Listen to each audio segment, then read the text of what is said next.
Hello mga kaibigan! Good morning! Kumusta po kayong lahat? Sa lahat po ng naapektuhan ng tubig baha mga kaibigan, kumusta po kayo? I hope naka-recover na kayo mga kaibigan, and lalong-lalo na po yung nakabakwit.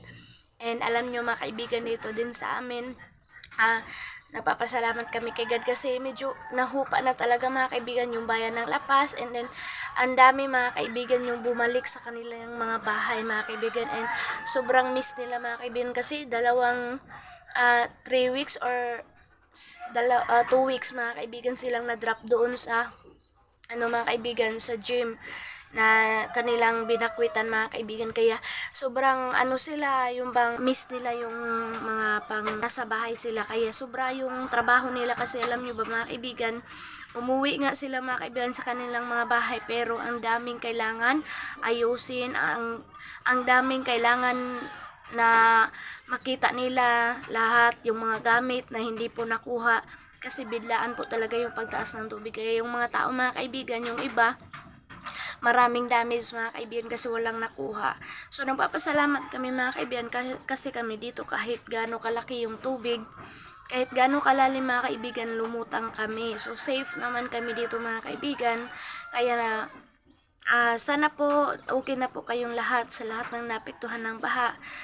Ingat po kayo, and sana pray po tayo na hindi na po babalik ulit si tubig baha mga kaibigan kasi ilang weeks na din dito sa amin na maganda na po talaga yung sikat ng araw, and then lalong-lalo na mga kaibigan kahit maulan siya, so hindi na masyado malakas, kunti-kunti na lang yung pagulan mga kaibigan, kaya this is it na talaga mga kaibigan.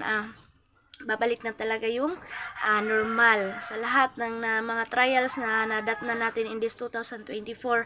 Sa pag-start pa lang ng 2024, ang dami ng mga trials mga kaibigan, pero lang dito tayo, patuloy pa rin tayo maghanap buhay, mamumuhay, hanggat hindi pa babalik si Lord Jesus Christ mga kaibigan. So ito yung update dito mga kaibigan. So, meron pa rin mga mga kaibigan na mga water lily. Ayan, dito sa Agusan River kasi malalim pa dito mga kaibigan pa rin. Pero at least malaki na yung kaibahan. So, ayan, good morning! Ayan mga kaibigan. So, nag-alala kami mga kaibigan kasi nagkalimutan ni Dodong Junjun yung pagkuha ng mga silupin sa, mga kaibigan, sa wire. Naku, paano na yan kunin mga kaibigan? Nag-alala kami sobra. Tapos siguro anuhan na lang yan kapag nandito na yung mga electrician mga kaibigan. Sila na lang siguro yung kasi merong pagat niyan mga kaibigan ba? Kasi nabanggaan ng pambot. Kaya ito na yung weather namin dito. Medyo paganda na din yung panahon, and pababa yung level ng water dito sa Agusan. Mga kaibigan, ang level ng water dito sa amin. Ayan. Lakas na po yung hinupaan. Ayan na yung bahay natin, oh. And sa ngayon mga kaibigan, meron tayong gagawin. Kasi meron tayong pinapakain mga kaibigan, Dalawa yung pinapakain namin dito sa bahay. Lagay ko muna kayo dyan kasi meron tayong trabahuin.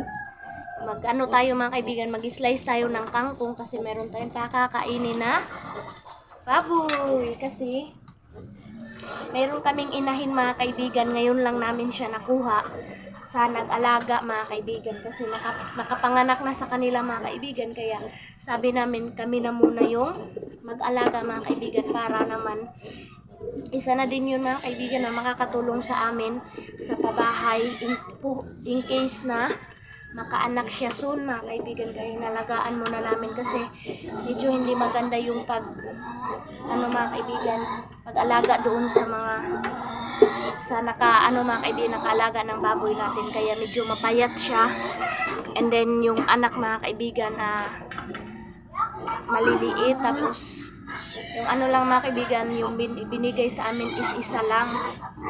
Hindi namin alam kung ano yung nangyari, yung totoong nangyari mga kaibigan, basta yung binigay sa amin is isa lang.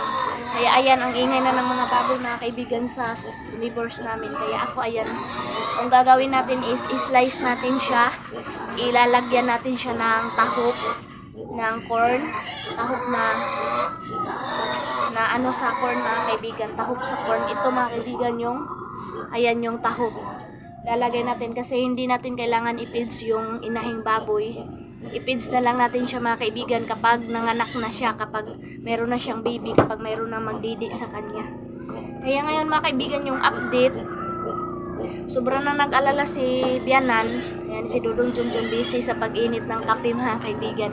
Kasi maaga pa ngayon, so tulong-tulong kami dito sa bahay magawa. Update pala sa pag-uwi ni Ate Aileen mga kaibigan, sobrang nag-alala na si Mama and parang nawala na ng gana si Mama mga kaibigan sa pag-uwi ni Ate Aileen. Kasi alam nyo ba yun, hindi namin alam kung uuwi ba talaga si Ate Aileen mga kaibigan or kaibigan, ang ingay ng background natin. Ayun, parang nawala na si Mama ng gana mga kaibigan kasi hindi namin alam kung uuwi ba si Ate Aileen kasi sabi lang niya uuwi siya mga kaibigan, pero hindi siya nagbigay ng date or kailan ito na day, ganun mga kaibigan. Tapos si Bianan, alam nyo ba yun, umiyak na kasi sabi niya, nasaan na kaya yun si Aileen, nasaan na yung anak ko. Kasi nga mga kaibigan, dito sa Pilipinas ang daming mga pangyayari mga kaibigan, marami yung pagpatay ba, yung mga pangyayari, kaya parang na ano si Mama, na trauma mga kaibigan dahil sa mga pangyayari, maraming namatay, landslide, sa baha, and then kung ano-ano man mga kaibigan. Basta sabi ni Mama sa akin na pumunta siya dito, Maylin, kumusta na? Nag-chat na ba sa'yo si Aileen, si ate mo? Nag-chat na ba sa'yo? Saan na ba siya? Ganon si Mama mga kaibigan kay Ate Aileen. So kung saan naman ngayon sa Ate Aileen, kasi hindi din yung nag-chat sa amin mga kaibigan kung saan na siya, kasi sabi lang niya nandun pa siya sa Finland, pero hindi namin alam. So sabi na lang ni Mama, ipag-pray na lang daw namin na safety yung travel niya in case na uwi talaga siya mga kaibigan. Kasi hindi namin alam, kahit sila dyan doon sa bayugan, sila Ate Aileen mga kaibigan, hindi yun nagsasabi. Kasi ayaw din ni Ate Aileen, hindi din sila ina-update. Kaya hintayin na lang talaga namin mga kaibigan kung kailan si Ate Aileen. So pag-pray na lang talaga natin na safe yung travel niya. So update ko na lang talaga din sa inyo mga kaibigan. Kaya para hindi na mag-alala si Bianan, kasi naawa na din ako kay Mama. Wala naman akong masabi sa kanya kasi hindi nag-chat si Ate Aileen sa akin, hindi nag-chat na okay na nandito na ako, uuwi na ako, ito na day. So ganun mga kaibigan, walang update si Ate Aileen, kaya sobrang alala na din kami and parang na ano na kami mga kaibigan, sinasabi na namin na baka hindi yun uwi si Ate Aileen. So ganun mga kaibigan yung nasa isip namin, pero alam namin uwi si Ate Aileen kasi yun yung sabi niya. Busy lang siguro mga kaibigan. Alam nyo naman, ang daming ginagawa pa niya doon before siya alis, kasi si Kuya Caleb maiwan siguro. Kaya ang dami niyang kailangan i-plaster or kailangan gagawin mga kaibigan. Kaya ano na lang kami ba yung bang intindihin na lang namin muna sa Ate Aileen na gusto niya ng space mga kaibigan. Kaya update na lang talaga mga kaibigan. Excited sa pag-uwi ni Ate Aileen. Yung kangkong natin, ang gaganda po, ang tataba. So ito yung mga kaibigan, makakasave tayo dito sa pakain ng baboy. So ayan pa yung kangkong. So dito ako nag-slice para makakain na siya. Ayan. So kailangan natin magtadtad ng kangkong. So ito na mga kaibigan, tadtad tayo ng kangkong para makakain yung baboy. Kailangan makuha. Ingat lang tayo mga kaibigan, baka malaslas yung kamay natin. So ayan, ito palagi yung ginagawa namin mga kaibigan. Kami muna yung mag-alaga sa baboy na inahin para makapaanak tayo mga kaibigan.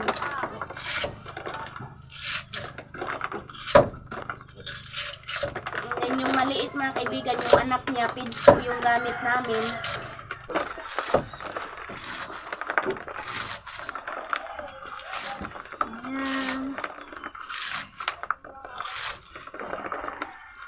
Excited na tayo mga kaibigan kung ano yung dala ni Ate Aileen sa kanyang pag-uwi. Nakasad lang mga kaibigan kasi naubos na yung pira ni Ate Aileen sa pagpagawa ng bahay mga kaibigan.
Palaya, wala. Finish na tayo. Finish na tayo mga kaibigan. Si Dodong Junjun na po yung magpapakain. So papakita ko ngayon sa inyo yung ating inahing baboy. Saan mga kaibigan, pinasok muna namin siya dito sa bahay kasi nga baha, baka pag doon natin siya sa baba mga kaibigan kasi walang kulungan natin muna, hindi pa namin siya ginawaan kasi baha pa. So dito muna namin siya sa bahay mga kaibigan para safety siya. Ito lang kasi yung nabigay sa amin kaya kailangan namin alagaan. Hindi namin alam mga kaibigan ko soon ibibinta ba namin to or paanayin namin mga kaibigan para marami tayong anay. Paanakan natin ba mga kaibigan, palakihin natin siya and then magiging mag-ano siya mga kaibigan, mga anak ba para marami tayong baboy. Ha? Dito si mama sa bahay kasi merong mga kaibigan chika. May mga marites kami. Coffee mother. Ayan, nag-alala na talaga si mama mga kaibigan, diba? So update na lang namin sa inyo sa pagdating ni Ate Aileen kasi excited na lahat. Dodong Junjun sa ating baboy. Habang baha pa dito din namin siya nilagay. So ayan na, medyo maganda na yung katawan. Pero pagkuha namin ito mga kaibigan, panit bukog talaga siya. Pero sa ngayon na kami na po yung nag-alaga, maganda na po yung katawan ng baboy namin. So yehey, ang ganda na po talaga ng timpo namin. Litaw pa rin tayo mga kaibigan. Nindot na kayo, nagtaas na. Hinay ka cellphone, pamangka. Ayan na, mayroon ng tahop at saka tangkong. Kain na siya, budikdik. Ngayon mga kaibigan, oh. Kain. Wala pa dyan nagkuhan din, nagpahubag. Tapos na nagpakain ng baboy, pakain na naman sila ng kalabaw. So, ganito yung mga pang-araw-araw na gagawin namin dito, mga kaibigan. Ayan. King.